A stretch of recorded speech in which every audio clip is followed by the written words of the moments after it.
Hello friends, আজ আমি তোমাদের সাথে শেয়ার করবো একটা চট জলদি পরোটার রেসিপি।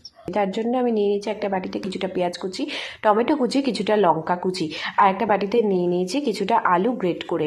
সেই আলু গ্রেটটার মধ্যে একটা বাটিতে নিয়ে তার মধ্যে দিয়ে দিলাম পেঁয়াজ কুচি, টমেটো কুচি আর লঙ্কা কুচি।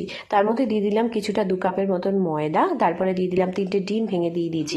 আর ওইদিকে দেখো আমি কিন্তু গ্যাসে কড়াইটা গরম করতেও বসিয়ে দিয়েছি। আর এইদিকে দেখো ওই মিশ্রণটা কিন্তু ভালোভাবে চামচ দিয়ে মিক্স করে নিতে হবে। ওটা ভালোভাবে চামচ দিয়ে মিক্স করার পর আমি দিয়ে দিলাম স্বাদ মতন লবণ আর কিছুটা হলুদ গুঁড়ো দিয়ে এটা কিন্তু ভালো করে মিক্স করে নিচ্ছি। যতক্ষণ না ওটা পুরোপুরি ভালোভাবে মিক্স হবে ততক্ষণ কিন্তু এটা হাতা দিয়ে কিন্তু ভালোভাবে নাড়িয়ে যেতে হবে। তারপরে আমি কড়াইতে কিছুটা সাদা তেল দিয়ে দিলাম। এবার তেলটা গরম হতে থাকুক। তেলটা গরম হয়ে গেলে আমি একে একে কড়াইয়ের মধ্যে ব্যাটারটা ঢেলে দিলাম। ব্যাটারটা ঢেলে দিয়ে এবার ওটা কিন্তু আমি হাতা দিয়ে ভালো করে ছড়িয়ে দিচ্ছি। ছড়িয়ে দিয়ে একটা গোল পরোটার আকারের হবে। এবার এটাকে ভালো করে ছড়িয়ে দিয়ে তারপরে আমি এটাকে ভাজবো। একটা পিঠ ভাজা হয়ে গেলে দেখো একটা পিঠ কিন্তু মোটামুটি ভাজা হয়ে গেছে। এবার এটাকে আমি উল্টে দেবো।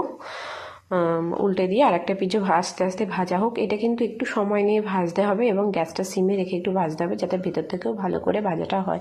যেহেতু এর মধ্যে আলু দেওয়া হয়েছে এবং ময়দা দেওয়া হয়েছে, না হলে ভেতরটা কিন্তু কিছুটা কাঁচা থেকে যায়। দেখো আমি কিন্তু চেপে চেপে এটাকে ভালো করে ভেজে নিলাম। এবার ওই সাইডটাও আমি উল্টে দিচ্ছি।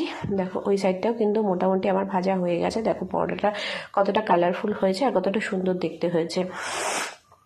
এবার আমি এই সাইডটাও ভালো করে ভেজে নিলাম। ভেজে এবার এটাকে আমি প্লেটে তুলে নিচ্ছি। দেখো আমার পরোটা কিন্তু অলমোস্ট রেডি। এদিকে আমি কড়াইয়ের মধ্যে আরও কিছুটা ব্যাটার দিয়ে দিলাম। এভাবেই কিছুটা দিয়ে দিলাম। দেখো এটা এভাবেই কিন্তু হাতা দিয়ে ভালো করে ব্যাটারটাকে আমি চারিদিকে ছড়িয়ে দিচ্ছি। দিয়ে পরোটাটাকে গোল করে নিচ্ছি। গোল করে দেখো এই পাশটা ভাজা হয়ে গেছে। আর এক পিঠও আমি উল্টে দিলাম। দেখো আর এক পিঠটা মোটামুটি ভাজা হয়ে আর এক পিঠ উল্টে দিলাম। এবার এটাকে আমি কিন্তু তুলে নেব। দেখো এটাকে কিন্তু একটু ভালো করে চেপে চেপে ভাজতে হবে, তাহলে ভেতর থেকে ভালো করে পরোটাটা তৈরি। এবার এটাকে আমি তুলে নিলাম। এবার এটাকে আমি গরম গরম সসের সাথে সার্ভ করব। তো আজকের ভিডিওটা এই পর্যন্তই। তোমাদের কেমন লাগলো একটু জানিও।